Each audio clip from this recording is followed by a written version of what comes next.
Halo teman-teman Melayu TV, selamat datang kembali. Saya Rio dan hari ini kita akan ngobrolin sesuatu yang mungkin terdengar agak berat, tapi sebenarnya seru banget. Kita akan bicara tentang logika mistika, tapi dari sudut pandang yang berbeda.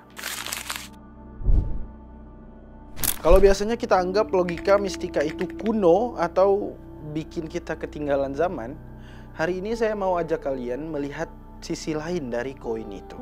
Kita akan coba berpikir, jangan-jangan tahayul dan kepercayaan mistis itu justru punya peran penting dalam menjaga alam kita.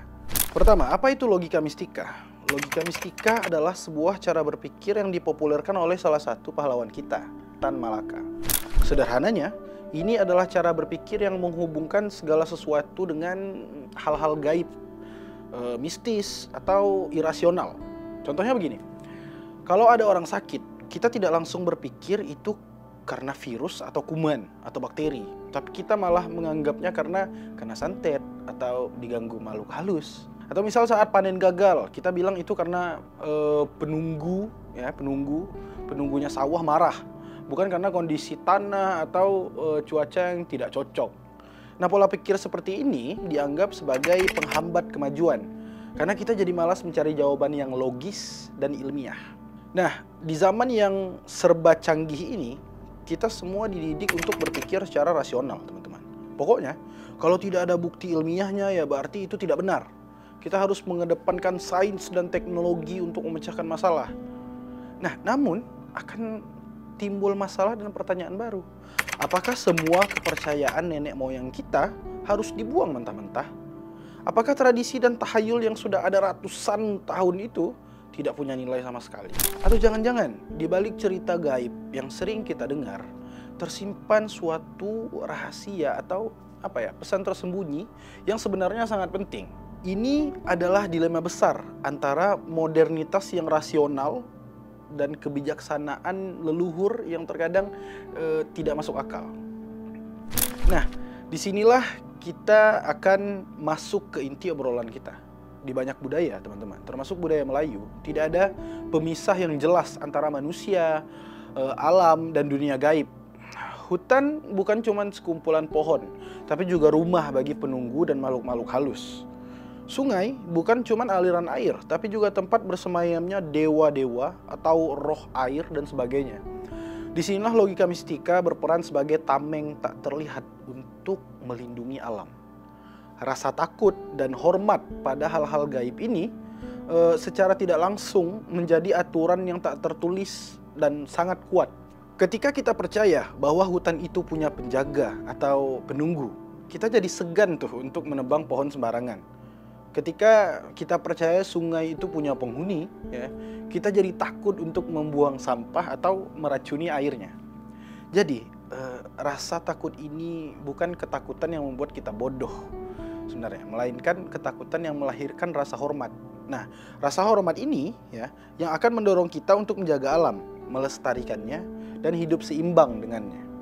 Intinya seperti ini, teman-teman. Tahayul ini adalah cara nenek moyang kita mendidik masyarakat untuk mencintai lingkungan ya dengan bahasa yang paling mudah dipahami pada saat itu. Memang pada saat itu cara itulah ya yang paling efektif.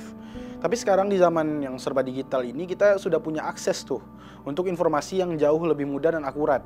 Kita bisa belajar tentang pentingnya ekosistem, bahaya polusi, dan dampak pemanasan global melalui internet atau buku-buku. Nah, jadi kita tidak harus lagi mengandalkan rasa takut pada hal gaib untuk tahu bahwa alam itu harus dijaga gitu. Namun, ya, ini tidak berarti juga kita boleh melupakan kebijaksanaan dari leluhur kita. Rasa hormat dan takut yang dulu mereka tanamkan itu adalah fondasi yang kuat, teman-teman. Dan tugas kita sekarang adalah membangun di atas fondasi itu ya dengan ilmu pengetahuan dan sains.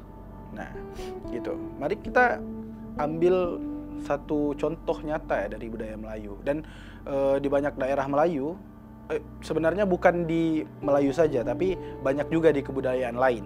Ada kepercayaan tentang pohon keramat. Ya, pohon keramat biasanya pohon yang sudah sangat tua dan besar gitu, seperti pohon beringin atau pohon lainnya. Nah, orang-orang percaya bahwa di pohon itu bersemayam makhluk halus atau roh leluhur yang menjaganya. Karena kepercayaan ini, tidak ada satupun orang yang berani menebang pohon tersebut atau di sekitarnya. Bahkan sekedar mematahkan rantingnya itu nggak ada. Nah, mereka takut akan mendapat musibah atau mendapat sial gitu. Mereka juga tidak berani buang hajat atau melakukan hal-hal kotor di sekitar pohon itu. Nah, secara rasional, apa yang terjadi? Pohon beringin itu atau pohon keramat itu tetap hidup. Akarnya yang kuat menahan tanah dari longsor. Daun-daunnya yang lebat menghasilkan oksigen. Pohon itu menjadi rumah bagi banyak hewan dan dari burung sampai serangga. Ya, ekosistem di sekitarnya pun jadi terjaga. Nah, disinilah logika mistika itu bekerja dengan efektif. Alih-alih, teman-teman, membuat peraturan tertulis seperti dilarang menebang pohon atau dilarang segala macam. Nah, nenek moyang kita itu menciptakan sebuah cerita atau narasi yang lebih kuat, yang punya dampak langsung dan menyentuh emosi manusia. Nah, mereka tahu rasa takut dan hormat itu lebih efektif nih daripada sekedar larangan-larangan seperti itu. Nah, kesimpulannya teman-teman, apakah kita harus kembali percaya tahayul dan mengabaikan sains? Tentu tidak. Sains adalah alat penting untuk kemajuan. Tapi kita juga tidak boleh melupakan kebijaksanaan yang terkandung dalam tradisi kita. Logika mistika pada masanya adalah software yang efektif untuk menjaga alam. Sekarang, kita punya software baru, yaitu sains dan teknologi, yang memungkinkan kita memahami alam secara lebih mendalam. Nah, jadi tugas kita sekarang, terutama yang anak muda ya, adalah menggabungkan nih, mengcombine kedua hal ini. Kita jaga alam bukan hanya karena takut pada penunggu, ya, tapi juga karena kita mengerti secara ilmiah kenapa itu penting. Ini adalah cara kita menghormati masa lalu dan membangun masa depan.